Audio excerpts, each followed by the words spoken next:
জন্মান্ধ বলে ঘৃণা করে গান্ধারী যদি তার রাজপ্রাসাদে আসে, আপনার আশঙ্কা হলো তিনি আসছেন মহারাজ। সে গান্ধারী সত্যি হস্তে আসছে। হ্যাঁ মহারাজ, এই মাত্র কাঁচা করে অভিজ্ঞ। তাহলে তুমি আমাকে ছেড়ে দাও সঞ্জয়। আমি সিংহাসনে বসবো, আমি ধৃতরাষ্ট্র, এই রাষ্ট্র সিংহাসন ধরে রাখার আমার নেশা। অন্ধ হয়ে জন্মেছে তো কি হয়েছে? এই মূর্খ কাণ্ড মনে করছে সেই জন্যই হস্তিনাপুরের রাজা। না না না না না, আমি ধৃতরাষ্ট্র, এই রাষ্ট্র সিংহাসন ধরে রাখবো আমি। আমি হব হস্তিনাপুরের রাজা ধৃতরাষ্ট্র।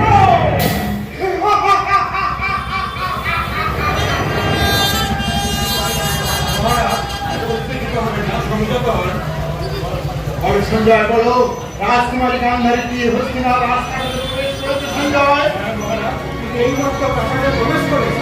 অপূর্ব, তাহলে তো ফুলগুলোকে ডাকতে বলো সঞ্জয়, ওই ফুলগুলোকে ফুটতে বলো।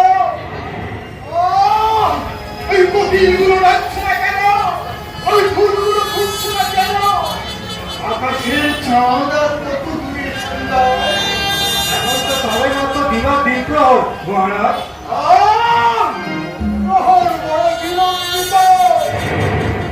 সঞ্জয় সঞ্জয়, তুমি এখনই গিয়ে দেখে খবর জানিয়েছো? না না না না থাক, তুমি বরং নিজে গিয়ে দেখে এসো গান্ধারী রাজপ্রাসাদে প্রবেশ করেছে কিনা। তাকে দেরি না করে তাড়াতাড়ি আসতে বলো সঞ্জয়। নির্ময় মহারাজ, এই তো আমাদের আসছে আসছে কোথায়? কোথায় তুমি রাজকুমারী গান্ধারী? এসো এসো রাজকুমারী এসো।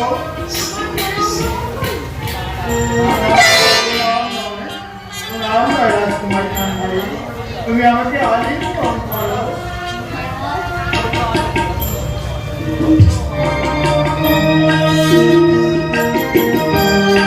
পরিত্যাজ মামেকং শরণং ব্রজ, অহং তাং সর্ব পাপেভ্যো রক্ষয়িষ্যামি মা। আমাদের প্রণাম গ্রহণ করুন। ধৃতরাষ্ট্রের ধর্মের মধ্যে হোক। আর গান্ধারী, আমি তোমাকে আশীর্বাদ করি, তুমি হও শতপুত্রের জননী।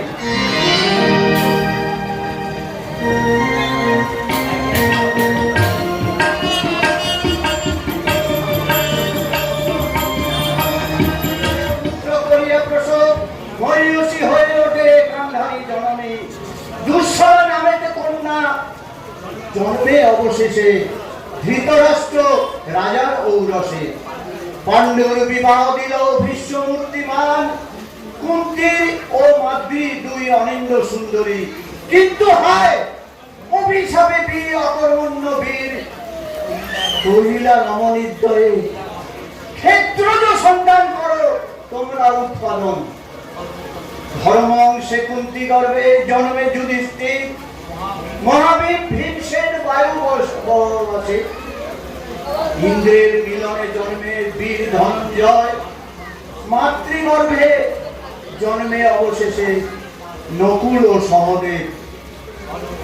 গর্ভে তার জন্ম নেয় নকুল ও সহদেব।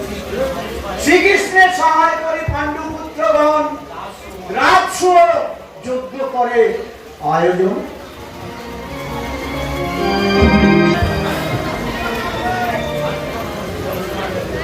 ভাতৃগণ, আমাদের রাষ্ট্রীয় যজ্ঞের সবাই ভারতের সকল রাজাদের নিমন্ত্রণ করতে হবে, আর সেই দায়িত্ব তাই হবে। ধর্মরাজের আদেশ আমি আনন্দে গ্রহণ করলাম। আর আমি নিজে নিমন্ত্রণ করার দায়িত্ব নিলাম। সেই হবে এই মহাযজ্ঞের ভান্ডারী। আমাকে কিসের দায়িত্ব দেবেন ধর্মরাজ? তুমি অবিলম্বে দ্বারকাকে সখা কৃষ্ণকে নিমন্ত্রণ করেছো। এই হবে এই মহাযজ্ঞের যজ্ঞেশ্বর। আমাদের প্রতি দায়িত্ব মহারাজ। তোমরা অবিলম্বে নিমন্ত্রণ করেছো গান্ধার রাজকুমার আর মাতুল সুকুনিকে। ওদিকে গান্ধারীর দুষ্ট পুত্র দুর্যোধন পাণ্ডবের হিংসা করি কহে মাতামণি।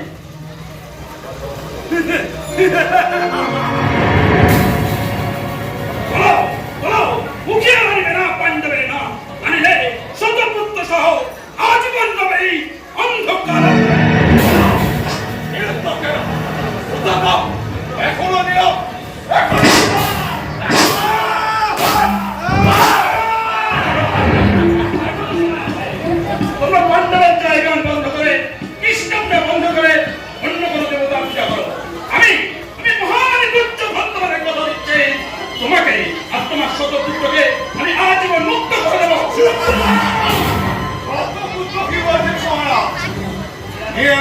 তোর মতো আমাদের এই অন্ধকার কারাগারে অনেকটা অনেক আগে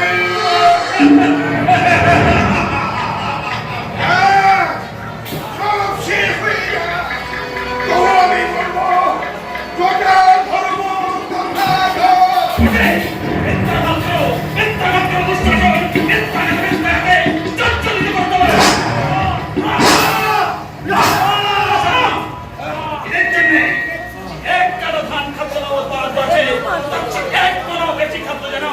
কারাগারে না পৌঁছায় উপায় নেই।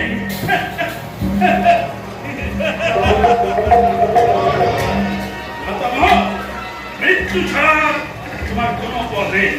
শোনো কনিষ্ঠ মাতুর, মহারাষ্ট্রিত রাষ্ট্র আর মহারানী গান্ধারী তীর্থ ভ্রমণে গেছেন, কিন্তু ফিরে এসে দেখবেন তাদের সোনার গান্ধার সাধারণ ভূমিতে পরিণত হয়েছে।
আমি তোমাকে খাইয়ে পাঠিয়ে রেখেছি কেন?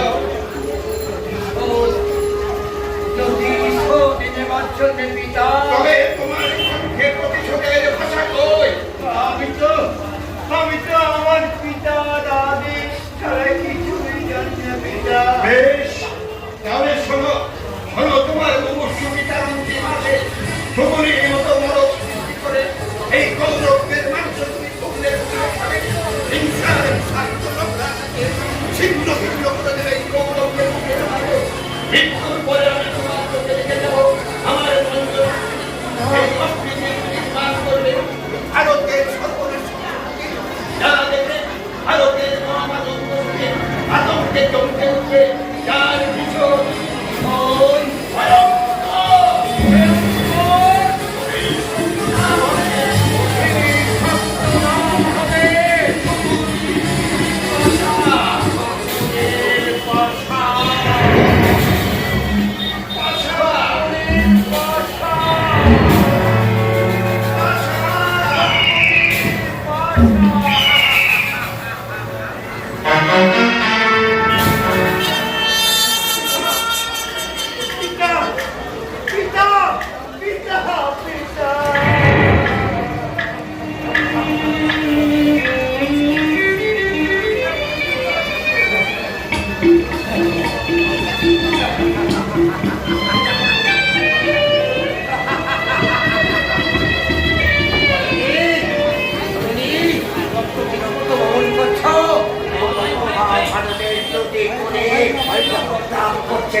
ওই বদ্ধজলার উপরে ধোঁয়ারি কুণ্ডলী উঠছে,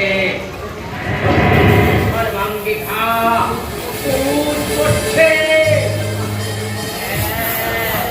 হে সুন্দরী ভৎসতা, তুমি এত সুন্দর। কে কে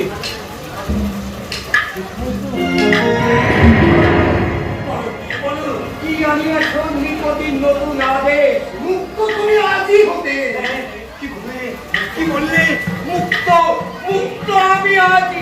হ্যাঁ মামা, কে দিয়াছে আদেশ? মহারাজ দুর্যোধন। দুর্যোধন দুর্যোধন হস্তিনাথ প্রাসাদে বসে আছে দুর্যোধন। কিন্তু তবে কোথায় গেল? চারির ভাষা জননী সহ ধর্মরাজ কারণ আমাদের চতুর্দিকে মরেছে পুজরা।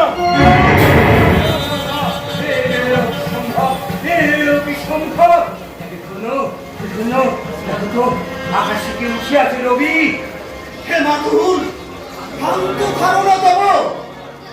হতভাগ্য পাণ্ডবের তরে সৃষ্টির প্রভাবে বিন্দুমাত্র পরিণাম ঘটায়। চন্দ্র সূর্য সমভাবে উঠিয়াছে আকাশে একই।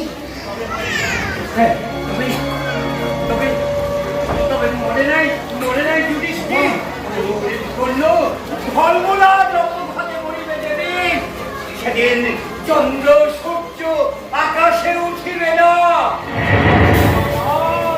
আর রহে মিথ্যা মিথ্যা নারায়ণ। শোনো মামা, হস্তিনাথ নৃপতির অভিষেক করে মুক্ত আদি সব ভুলিব। অভিষেক অভিষেক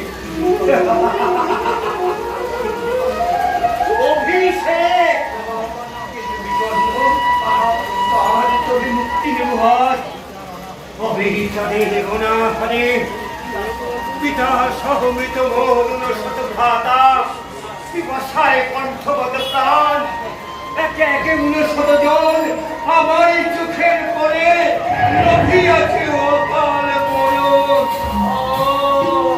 কি নিষ্ঠুর পরিহাস, শয়তান পাপাচারে দুর্যোধন।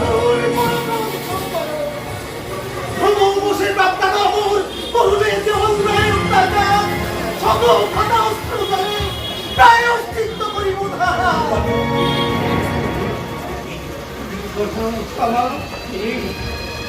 কে তুই? কে তুই? কোন পাপাত না তুমি? ভুলে যাই সব অপরাধ, ফেরি যাবে তোর মুখখানি ঘুরে বিপন্ন বিধাতার নবসবন্দী হতে ওই পাপাকুল কৌরবকুল রক্ষা পায় যদি বিপন্ন ঘুরে রক্ষা পাবে তোরে। চলো মামা, বিপদে আছেন অপেক্ষায়। বেশ, তবে চলো জানি দেখে আসি রাজাকে তোমার। কিন্তু পিতামহ, মায়ের আদেশ মহারাজ দিয়েছেন নির্দেশ। যথারীতি সমার হয়ে মৃতদেহ পড়াইতে তাহার খরচ।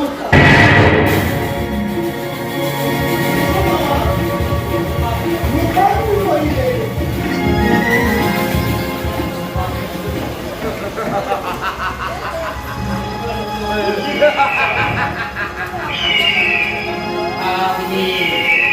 মুখাগ্নি করিতে হবে।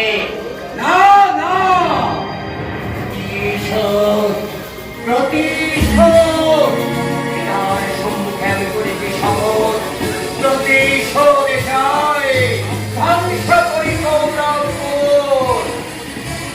শপথ করিবে কি না? ভাগের বলয় মসজিদ হয়ে যাবে এই শকুনের নাম।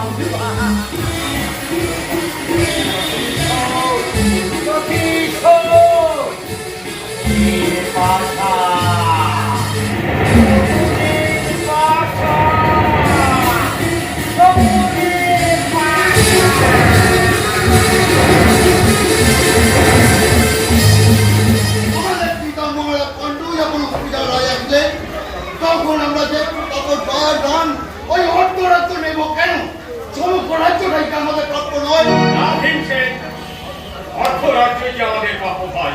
কি বলছেন আপনার? হ্যাঁ অর্জুন, তুমি ভুলে যাচ্ছ আমাদের পিতা রাজা ছিলেন ঠিকই, তাকে জ্যেষ্ঠ তাতর মহানুভবতায় নয়। দাদা, হ্যাঁ, নিশ্চয়ই নইলে জ্যেষ্ঠ বর্তমানে কনিষ্ঠের সিংহাসন পাওয়ার অধিকার কোথায়? তখন আমাদের পিতাই এই গোটা সাম্রাজ্যটাকে বুক দিয়ে রক্ষা করেছিলেন। শুধু সেটুকুই মনে রাখতে ভীমসেন, শুধু সেইটুকুই। কিন্তু পিতার মৃত্যুর পর জ্যেষ্ঠ তাতোয়ার মাতা গান্ধারী যে আমাদের স্নেহতন্ত্রী লালন পালন করেছে, তার কি মূল্য কিছুই নয়। জ্যেষ্ঠ দাদা অথবা মাতা ভান্ডারীকে আমরা তো একবার পর ভাবছি না দাদা। জীবন পর ভাবছো তাদের পুত্রদের। সবার মতো কাজ কি তারা করেনি বাবা? আগের কথা নয়, ছেড়ে দিচ্ছি। পারে না বাবা, আমাদের যে পুড়িয়ে মারার চক্রান্ত, তুমি কি বলতে আমার সম্মতি ছিল না? ভীমসেন, ভুলে যেও না, জ্যেষ্ঠতা তো শুধু গৌরবের নয়, এই পাণ্ডবের অভিভাবক ছিলেন। তারই তুলনায় পুষ্ট আমাদের এই দেহ। আমরা তা কখনো অস্বীকার করছি না দাদা। তবু মনে রেখো, যে প্রাণী প্রাণ রক্ষা করে সেই প্রাণী আবার হিংসা বিষাক্ত প্রাণনাশক ঘটায়। অর্জুন, আমি তোমার কি খেয়ালি বুঝতে পারছি না ভাই। হেয়ালি নয় বাবা, হেয়ালি নয়। ভীমসেন। যা সত্য, ও তো তাই বলছে। রাজ্য যজ্ঞে এসে, ইন্দ্রপ্রস্থে এসে দুর্যোধন আমাদের ঐশ্বর্য প্রতিপত্তি দেখে যে হিংসার আগুন জ্বলেছে, তাতে প্রেম হওয়ার আগে থামো ভীমসেন, থামো। দুর্যোধনের অন্তরে হিংসার আগুন জ্বলছে বললে না? আচ্ছা, সত্য করে বলো তো ভীমসেন, তোমার অন্তরে কি শান্তি বাড়াবার হয়েছে? দাদা, আমার কথা তুমি ব্যতীত হয়েও না অর্জুন। ভাই ভীমসেন, কৌরবদের পরিহার করো। এসো, আমরা আমাদের নিজেদের কথা ভুলে ইন্দ্রপ্রস্থের প্রজাতির সুখ দুঃখের কথা চিন্তা করি। ধর্মরাজের সুশাসনে ইন্দ্রপ্রস্থার প্রজারা তো সর্ববাসীদের চেয়ে সুখী আছে দাদা। কিন্তু সে সুখ তাদের ভাগ্যে কতদিন চলবে তা বলতে পারি না। আবার কোন সেই বাঁকা কথা। তুমি তো জানো বাবা, তোমরা যেটা সারা দিতে রাখো, আমি একটু ঘোরা চোখেই বেঁধে ভীমসেন, ইন্দ্রপ্রস্থ থেকে হস্তিনায় ফিরে গিয়ে দুর্যোধন পাণ্ডবদের ঐশ্বর্যের স্বপ্নে বিভোর হয়ে সত্যি বিশ্বাস করছে। এ কথা তুমি বিশ্বাস করলেও আমি কিন্তু বিশ্বাস করি না দাদা। বেশ তো চলো না, আমরা হস্তিনা থেকে ঘুরে আছি। পুত্র লক্ষণকে নিয়ে ভানুমতি এখানে এসেছে, সেখানে ওখানে তাদেরকে পৌঁছে দেওয়া যাবে। আর মাতা গান্ধারীকে প্রণাম করাও। দাদা, আর সেই সঙ্গে ওই কৌরবদের মনোভাব বোঝা যাবে। তাই চলো। Thank you.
আমার কবি সরকার ধর্মরাজ মাতা বুঝি দুঃশাসনে না আমার অভয় দেও মাতা, নিরাপদে পুত্র নিয়ে তুমি যাও স্বামীর সংসারে।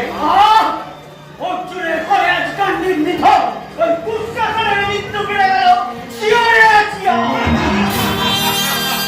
উঠে বাতুল পোড়া। হাসি দিদি লাগে না লজ্জা ঠিক ঠিক দুঃশাসন বাকি শিশুকে দিয়েছে মারিয়া এ আদেশ দিয়েছে ঠিক ঠিক নাই ঠিক আমি মায়ের কাছে কান্দিবির করে বিমলার পরে স্থির হয়ে গেছে লোহার মুখ। হায় ধর্মরাজ, কি আদেশ দিলে? দেখি দেখি পেলে না তুমি কত গভীর ব্যথার এই মায়ের বুকে হার করে জ্বলে করে জ্বলে।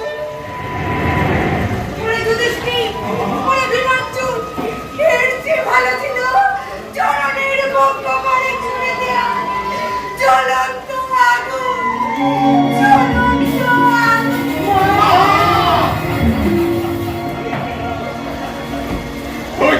ধৈর্য ধরো পাণ্ডব জননী, সে স্বাদ আমি তোমার নিশ্চয় পুরাবো। দুঃশাসন চলিবে আগুনে ইন্দ্রপ্রস্থপুরে, তার আগে কথা শোনো মনে। অবিচল চিত্তে শুরু দিয়া রাজ্য ধন মনে রাখে এই পাণ্ডবের স্থানে, এই গৌরবেরা খেলিবে ভাষা। আমি সেই ভাষা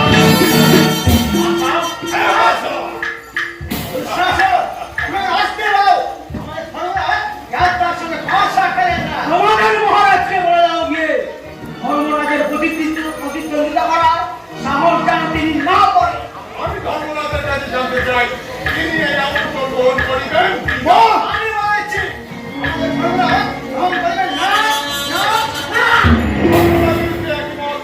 এই মহারাজ দুর্যোধনের পতাকার আমন্ত্রণ আমি গ্রহণ করলাম। দাদা দাদা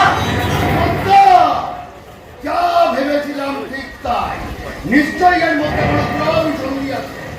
দুঃশাসন, তুমি এখন আসতে পারো। আমাদের মহারাজ তো কথা ফেলেছেন না, মহারাজে হয়ে প্রতিদ্বন্দ্বিতা করবেন অতুল শকুনি। ধর্মরাজ, আপনি এ কথা কোথায় জানেন না? এর মধ্যে নিশ্চয়ই ক্রম সন্ধি আছে। তাই যদি হয় এই যুধিষ্ঠির প্রাণ দেবে, ধর্ম ত্যাগ করবে না। দেখছেন, তোমার যদি কোনো অসুবিধা হয় তুমি তাহলে আমাকে ত্যাগ করতে পারবো। তাহলে আমি জানতাম না দাদা, এ চক্রান্ত, ভিন্ন ষড়যন্ত্র। আজ আমি আর কিছুই বলবো না, তোমার যা খুশি তুমি তাই করো।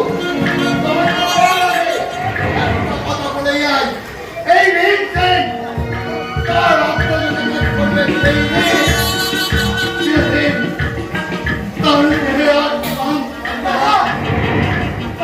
থাকবে না। দুঃশাসন, তুমি ভীমসেনের কথা কিছু মনে করো না ভাই। তুমি নিশ্চিন্তে বিশ্রাম করো, আমি যথা সময় সভাস্থলে পৌঁছে যাব। ধন্যবাদ ধর্মরাজ, আমি তাহলে এখন আসি। সে কি আদিত্য গ্রহণ না করেই চলে যাবে? আমাকে ক্ষমা করবেন ধর্মরাজ, জানা আমার অগ্রজ। মহারাজ দুর্যোধনের মর্যাদা রেখে কথা হতে পারে না। এইসব অসভ্যদের গিয়ে দুঃশাসন কখনো আতিথ্যতা গ্রহণ করে না ধর্মরাজ, কখনোই করে না, কখনোই করে না। আর সহদেব ভুলে যেও না, দূর অবাধ্য। যখন সে স্পর্ধার সময় অতিক্রম করে তখন সে অবস্থা থাকে না ধর্মরাজ। শান্ত হও, তুমি আর ওকে উত্তেজিত করে দিও না পাঞ্চালী। দুঃশাসন শুধু দুধ নয়, সে আমাদের ভাই। ঠিক আছে দাদা, ঠিক আছে, তুমি দুঃশাসনকে ভাই বলে পরামর্শ করো, কিন্তু কিন্তু আমি তোমার পায়ে ধরে অনুরোধ করছি দাদা, তুমি ওই কুতুববীর সকলের সামনে পাশে ফেলতে চেও না।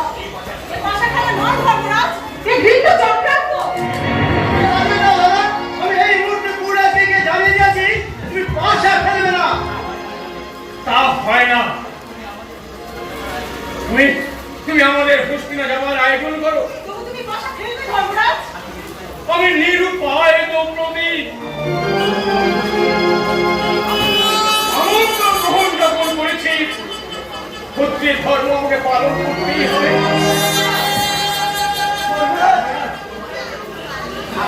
তোমরা তো ভাবছো কেন? জনপতি শ্রীকৃষ্ণ যখন আমাদের সহায়ক দেখবে, তার কোনো পুলিশ চক্রান্তের ঢুকুনি ওই বর্ষ করতে পারবে না। পাঞ্চালী, স্বয়ং শ্রীকৃষ্ণের আশ্রিত যখন আমরা, তখন আমাদের কোনো ভয় নেই। পাঞ্চালী, কোনো ভয় নেই, কোনো ভয় নেই। ধর্মরাজ তার সিদ্ধান্তে অচল পাঞ্চালী। আমিও আমার সিদ্ধান্ত স্থির করে ফেলেছি তৃতীয় পাণ্ডব। তার মানে তুমি কি ধর্মরাজের বিরুদ্ধাচরণ করবে? না কৃষ্ণা, ধর্মরাজের বিরুদ্ধে আচরণ করার ক্ষমতা আমাদের কারো নেই। আমি কি বলবো জানো? ওই পাশা খেলা যদি নতুন কোনো বিপদের সম্মুখে ফেলে দেয়, আর সর্বগ্রামে বিশ্বাস রাখতে চাই। আমি এই ধর্ম শুদ্ধ আমার প্রাণ ধর্মে দেন, লন্ডনে হাসি মুখে ভাত এবং সত্যি কোনো আমি চিন্তাই করবো না, কিছুতেই না, কিছুতেই না। কি হবে? কি হবে তৃতীয় পাণ্ডব? আমার মধ্যে বড় ক্ষোভ আছে। দ্রৌপদী, ওই ওই শোনো বেচাকেটা। ওই দেখো একটা বড় কালো মেয়ে আকাশের সঙ্গে রেখে দিল। কালো মেঘ ঢেকে দিল। দেখো দেখো আমাদের রাস্তাটা পাঞ্চালী, চারিদিকে দুর্ভাগ্যের ইঙ্গিত, অমঙ্গলের সংকেত, ধ্বংসের পূর্বাভাস। পাঞ্চালী, আমি আর সহ্য করতে পারছি না। যাচ্ছি, যেমন করেই হোক, যেভাবে হোক, মহারাজকে এই কপাট পাশা খেলা দেখে দিলাম, আমাকে করতেই হবে। আমার কথা যদি না রাখি, আমি অনশনে প্রাণ ত্যাগ করবো। দ্রৌপদীর দেহে প্রাণ থাকতে তোমাদের এই কুটির চক্রান্তের শিকার কিছুতেই আমি হতে দেবো না। দিতে পারবো না, কিছুতেই না। পারবো না। পারবো না, শুনো। পাঞ্চালী, পাঞ্চালী, জানো শোনো। চলে গেল। ও তো আর জানে না পূবের সূর্য পশ্চিমে উঠবে, তবু ধর্মরাজ কথা দিয়ে আর সে কথা ঘুরিয়ে নেবে না। কিন্তু কিন্তু এদিকে পাঞ্চালী যদি কোধ বসে, না, আমি কিছু ভাবতে পারছি না কি আমার করণীয়। হ্যাঁ, বলেছে ধর্মরাজ তো ঠিকই বলেছে, আমরা যখন শ্রীকৃষ্ণের চরণাশ্রিত তখন আর আমাদের ভয় কি? ওগো মায়াময় শ্রীহরি, তোমার চরণাশ্রিত পাণ্ডবদের তুমি রক্ষা